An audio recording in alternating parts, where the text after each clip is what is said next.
888-866-9843. That's the RamosLaw.com text line. We've been talking about Anthony Richardson's numbers throughout the year in his 9 games. Over 1,500 yards, 1,511 passing, 7 touchdowns, 9 interceptions, but 383 rushing yards and 4 rushing touchdowns to add to that. We have talked about his 2 interceptions and 3 fumbles. Now, the opponent was able to recover those fumbles in their last game because remember the Colts are coming off of a bye as well, but he'll cough up the football. So, Cecil, I want to ask you, I want to kick it around.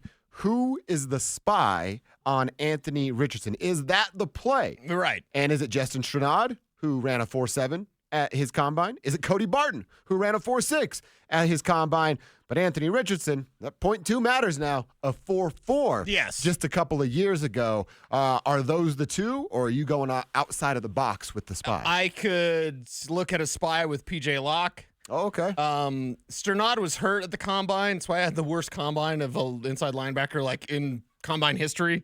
His numbers were terrible. Terrible. I think it's Cody Barton because look at the size of Anthony Richardson. You've got to get him down. Strnad, while well in space, works well in coverage, not a great tackler.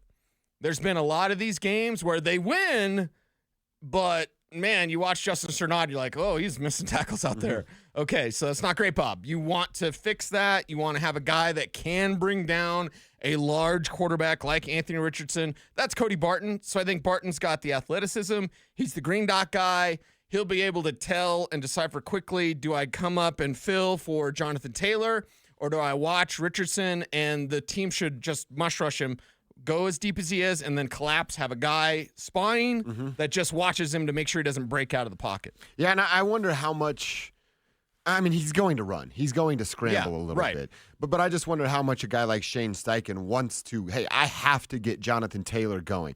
We have to get a ground game established so that we have shots to take and play action or middle of the field stuff in the second half. I just wonder how many opportunities he's going to give Anthony to, hey, drop back. It's a late developing route, so you might have a chance to take the green grass that's in front of you. Will there be opportunities? Yes, but I don't know how many they're going to be because if I'm Shane Steichen, looking coming from the other side, dude, you have to establish the ground game. If they don't get Jonathan Taylor going, like I was saying about feeling myself earlier this morning, it could be a bad, bad afternoon for the Colts. Well, and on the flip side, I'll tell you at noon how much you can be able to run the ball this week. That's their weakness. Time of possession is going to be a thing. So if you're Indianapolis, you just may not have the ball that long. And if you don't have the ball that long, can you really sustain these long drives because you're running the ball, or do you need to take those shots? Well, can you do that if you can't run the ball? So they're in a pickle, that's for sure. But I look at this and I go, all right, with Richardson, and someone yesterday asked Vance Joseph about, like, hey, it's like when you game plan for Lamar Jackson, and VJ was kind, but he was like, different. Yeah, it's different. Lamar can throw the ball. When you kept Lamar in the pocket, because here's the idea, right? Like, keep him in the pocket. When you kept Lamar in the pocket, he killed you. If you keep Richardson in the pocket, he can't do those things. Will there be a pass here or there? Sure. Don't at me, bro. But he doesn't have the ability to slice you up like a surgeon the way Lamar Jackson did with multiple weapons. They have multiple weapons, but Richardson's not an advanced passer. He doesn't know what he's looking at. So he's going to try to take off and run. His instinct is to run. Lamar's instinct isn't to do that anymore. It's to slice you up with his arm. Richardson's different. So he's larger than Lamar. He runs like he's Josh Allen. He thinks he's Josh Allen, but he also gives up the ball sometimes like Josh Allen does too. Don't get mad, Zach, but he does. He turns that ball over. So you can get to Richardson, but you need to spy him, and I think that spy's Cody Barton. Okay, and see, that's kind of what I'm envisioning, that rally tackling of, hey, Rich is a big dude, right? So Cody Barton gets there, you stand him up, you keep him upright. Here comes Strnad, here comes JFM, whoever's trailing on the play, and it's exactly that peanut punch where you got the quarterback upright and see him turn the ball over like he has a tendency to do. You're talking about time of possession. They lose that by 7 minutes a game. Woo. Man, that's a big number. And you're right about, hey, do we really have the luxury of time to establish the ground game? And I also think about this.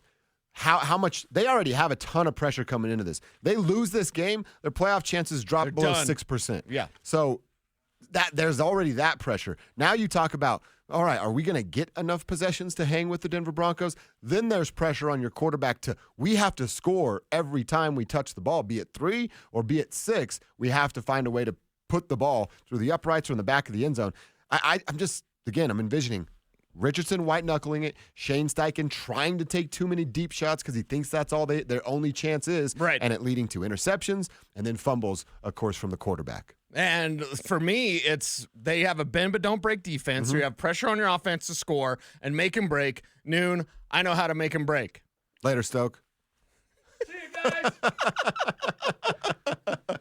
He had to come in and grab awesome. his drink. He forgot. That's awesome. He was being really quiet, but the cameras could see him, so I thought, say hi, Just say, hey, what's up? That's Stoke, man. That's Stoke. It's nice. He's being real quiet, not to interrupt, but... But 40 minutes later for a vitamin water? Well, dude... Girl, just go to the gas station. He's a big collector of vitamin waters. That's kind of his thing. Well, they have them at the gas station. Well, true, actually. Yeah, and he's rich. You're right.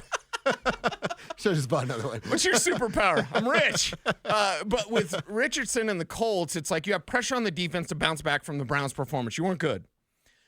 You have pressure on the offense to score enough so that the pressure's on the Colts because they won't have the ball enough because they don't possess the ball enough. So there's a formula, and it's a formula. Again, nothing's easy out there. That's what Peyton always says.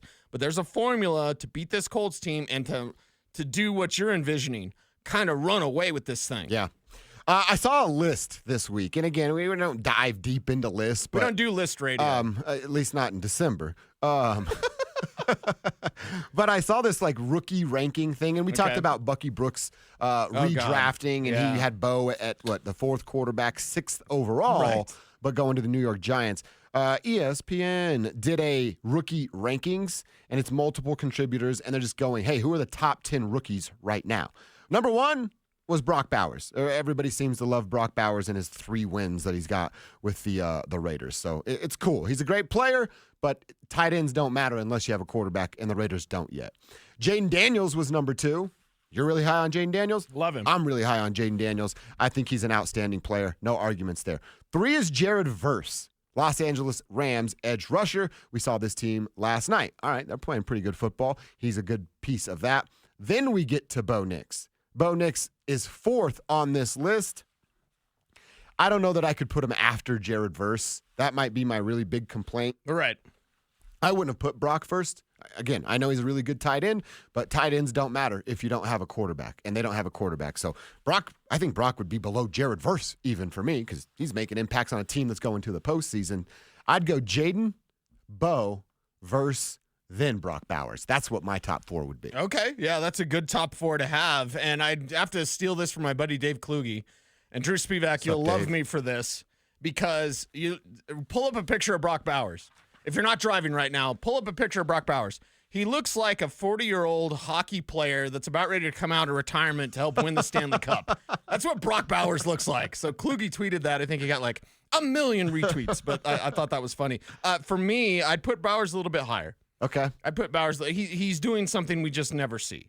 We never see. And I know it's leading to 3 wins. They don't have anybody. You know, Aiden O'Connell, Gardner Minshew, Desmond Ridder this week, I think. And what is the revenge game or whatever against Atlanta? Like, nobody cares. Right. There's some really great games, but there's some absolute stinkers this week in the NFL. We'll get to it, and we'll talk some fantasy football a little bit later. Oh, yeah. So for me, I'd probably just flip-flop Verse and Bowers in your list. All right. So we're pretty close. But we had Bo, too. It's 1 and 2 there. And then we might do this exercise again in 4 weeks, depending on what happens with Washington. It might be reversed. It might be Bo number 1. Between Bo and Jaden Daniels. The only problem with Jaden Daniels is he thinks that he's built like Anthony Richardson or built like Josh Allen, and he's not. He's a skinny guy, and he runs like he's a